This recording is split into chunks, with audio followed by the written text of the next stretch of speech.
My name is Natalie Kaplan. This is my fourth year teaching third grade at McGillis. I kind of teach from behind the students, where I'm coaching them and supporting them and looking over their shoulder instead of standing up in the front and showing them my way to do it. I put up a sign that I often have in my classroom that is advice my grandmother gave me, and it says, be agreeable, be responsible, be respectful, and be grateful. And one of the students raises his hand and just yells, "Arg!" And everyone turned and looked at him, and he yells it again, "Arg!" Like, don't you know what I'm talking about? And what he had done is he had taken the first letters of each one of those words, A-R-R-G, and gave us a mnemonic device to remind ourselves when we feel like we're not following those rules. And from this day forward, when anything starts to go awry, when people feel like they're not being respected or we're not looking around and being grateful for what we have, you'll hear a kid in my classroom yell out "Arg!" and it'll pull us back on track. And every time we do that, I think of that one student who took what I was giving them, changed it a little bit and made it better.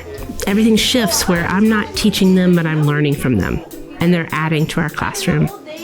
It's important for them to feel like they have the skills to be independent, but they have the support to fall back on when they need it.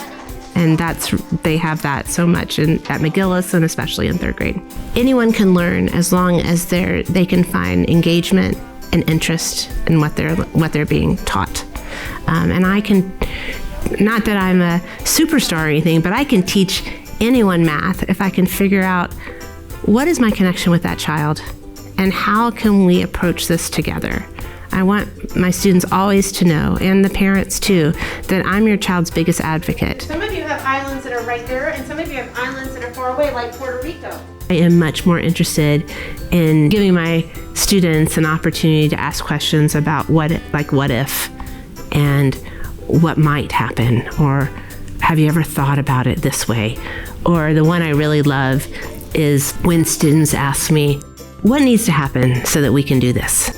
You know, they've already thought it through, and I'm willing to commit to this if you're willing to commit to that. And when we start to have that relationship where it's like, hey, we're in this together, how do we make this work? And asking those questions of just a little bit deeper questions, that's when you know they're thinking critically. The hottest place in the whole world.